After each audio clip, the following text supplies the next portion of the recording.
Morning. So, this season of reorientation asks us some pretty difficult questions in the Psalms. And one of those questions is this: who are you now? Pretty easy, right? Because after everything that you have walked through in life, the rage, the depression, the doubt, the exhaustion, you are not exactly who you were before it started. Of course, in the obvious ways, nothing has changed. Same name, same age, same house, same job, same face in the mirror. But inside you, something shifts when we go through disorientation. And now you've had to become capable of things that you never used to be capable of. You have had to learn how to do life differently, to carry things that you didn't used to carry, to trust in ways that you didn't used to trust, to grieve and still know how to get up in the morning. And whether or not you'd put it in these terms, you have quite literally grown new neurological pathways for how you meet the world, because the old ones were not enough to get you through what you went through. You arrive at every situation now someone slightly different than the person who walked into the fire. So the question that reorientation asks us isn't just, are things better now? It's this: how do I be with God as the person, the one who has been through all of the stuff, rather than trying to go back to who I was before? What does it look like to dream again, not with the old naivety, but with everything that you have learned since? And it's with that mindset that we approach Psalm 126 today, because Israel has been through it, and now they're in a new space. And as they reorient themselves, they begin with laughter. Has God ever done something so surprising that you laughed? A disbelieving laugh, the kind that comes out of you before you've even decided how you should respond. I think of Sarah, Abraham's wife, as she longed for a child for decades of waiting and of praying for God's promise to come true. Decades of dreaming what life would be like as a mother and how their family would change. And after a while, she stopped believing it could happen. She was decades past childbearing years, but one night she overhears God tell Abraham that she would have a son, and she laughs right there because it sounds so absurd. She wasn't mocking God. Her laughter was born out of disbelief, born out of how long and how hopeless her waiting had been. And when that child finally came, she named him Isaac. He laughs and turns that same stunned disbelief into a permanent reminder of what God had done when she quit expecting. And Psalm 126 is about that moment. It's a psalm written by people who had lost almost everything, not only their homes, but even their sense that God was still with them, and who are now standing in the rubble of their old life, watching it be rebuilt into something they had stopped believing was possible. And their first response is laughter. Stunned, can't quite believe it laughter. So today we will sit in that laughter and in the prayer that it would come again. So let's read Psalm 126.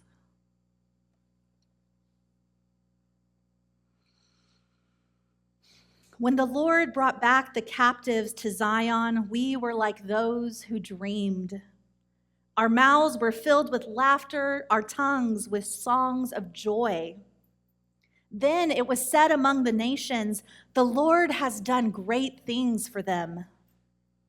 The Lord has done great things for us, and we are filled with joy. Restore our fortunes, O Lord, like streams in the Negev. Those who sow in tears will reap with songs of joy. He who goes out weeping, carrying seed to sow, will return with songs of joy, carrying sheaves with him. The word of the Lord.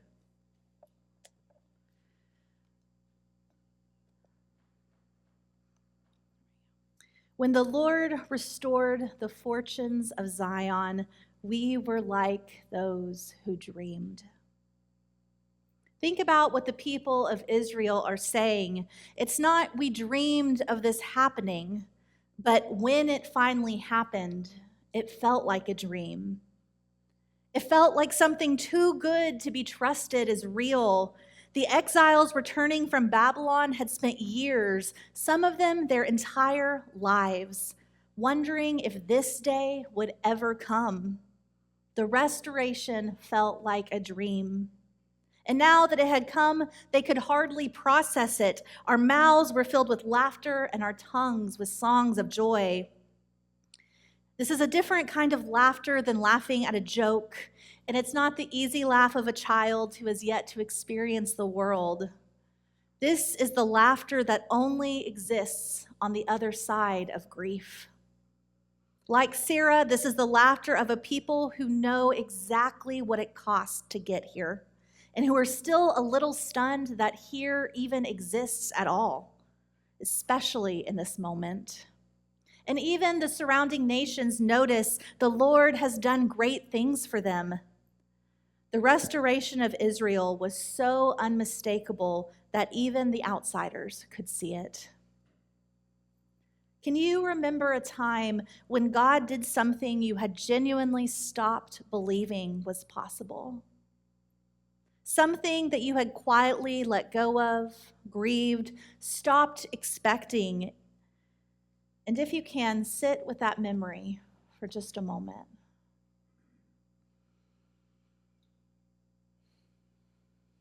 That is at the center of this psalm.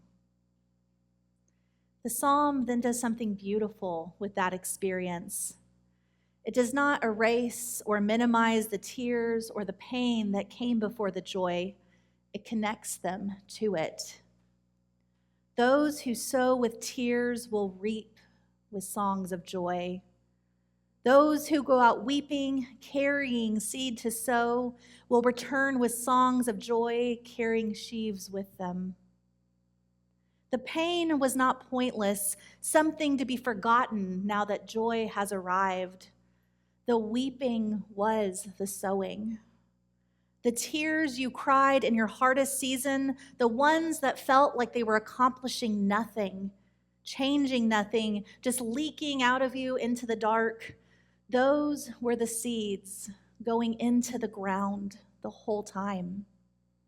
You couldn't see it while it was happening. Almost no one can. But this psalm reminds us that it's true. We don't rush past the pain or explain it away. Instead, we're invited to consider that it may not have been wasted even when it felt like it.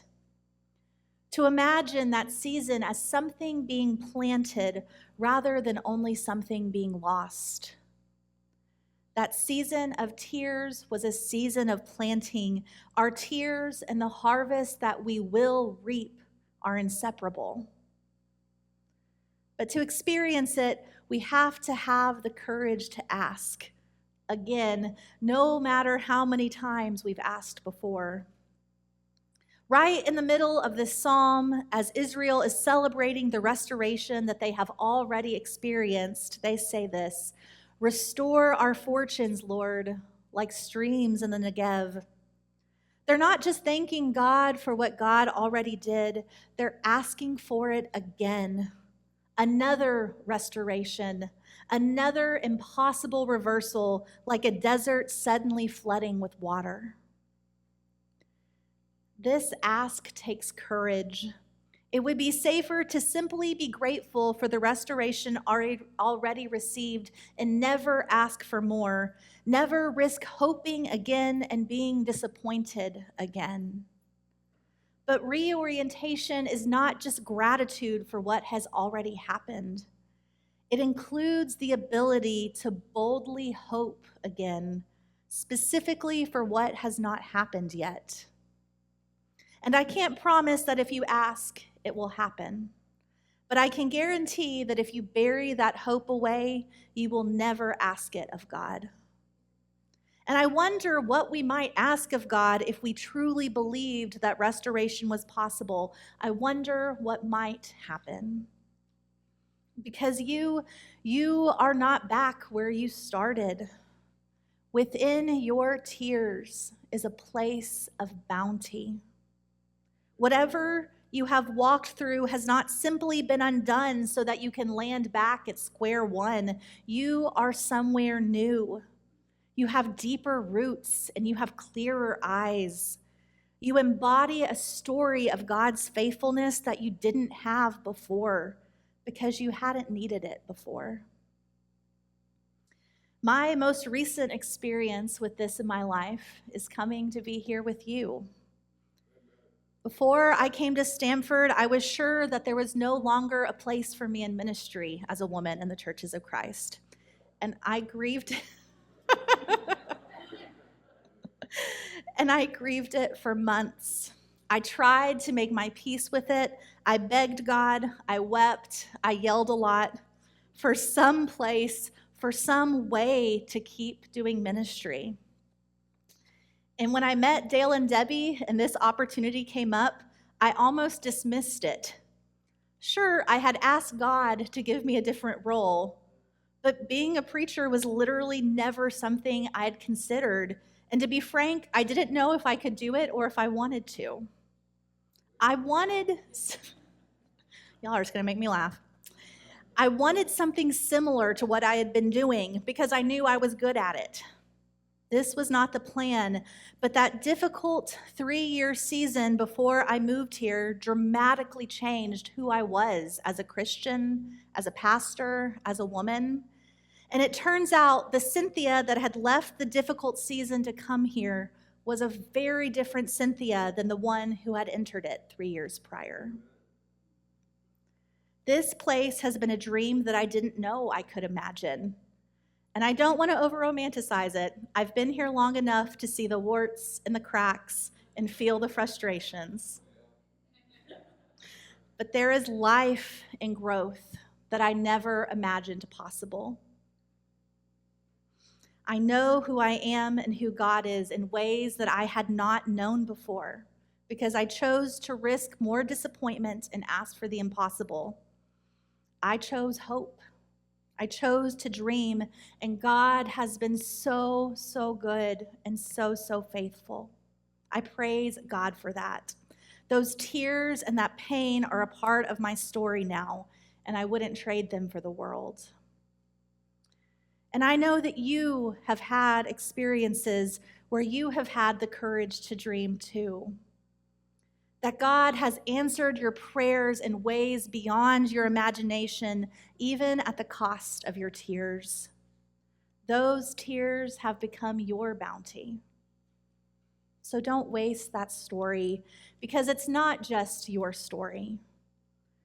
Your story is a seed for someone else who is still weeping. Someone who is still carrying what feels like a wasted handful of tears out into a field that they can't yet see any future in. Your restoration is their evidence that the sowing is never for nothing.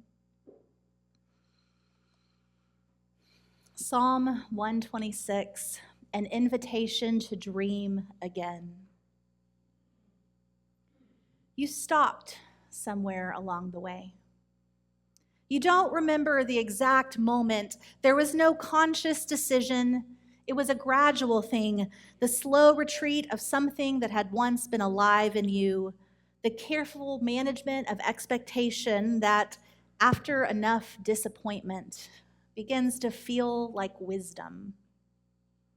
You call it being realistic. You call it maturity or perspective or having learned how the world actually works. And some of that is true, but underneath it, your reasonable explanation is something that you don't name out loud. You're afraid to want things again. because you have wanted things before. You prayed for them, you believed for them, you built your life around the expectation of them, and some of them did not come. Or they came and they left. Or maybe they came in a form so different than what you imagined in your head that you almost missed them entirely and then felt guilty for being disappointed by the answer to your prayer. And the grief in that, the grief of a hope that died, is not nothing. That loss reshaped you. It made you quiet about the things that you longed for. It made you hedge them, protect them, keep those deepest desires at a safer distance from God. Keep them away from the people who might witness your wanting and then witness your never receiving. You became careful. But the people of Psalm 126 were not careful. They had been in exile, and the Babylonian exile they had experienced was a generational devastation. Their city destroyed, the temple gone, everything that had given them their sense of identity and divine favor was dismantled and taken from them. They had lived in the ruins of their own story for a very, very long time. And then, when the Lord restored the fortunes of Zion, we were like those who dreamed. They couldn't believe it. This restoration was so far beyond their imaginations that when it came to be, they did not have a category for it. They laughed. They laughed like Sarah. They laughed with that kind of laughter that comes from the other side of devastation. The astonished, almost disbelieving laughter of a people who had stopped letting themselves imagine this, yet are now standing in the middle of it. The psalm holds together two things we often try to separate. It holds the tears and the harvest in the same breath. Those who sow in tears will reap with songs of joy. It doesn't say the tears were a mistake. It doesn't say they should have had more faith and avoided the weeping. It says the weeping was the sowing.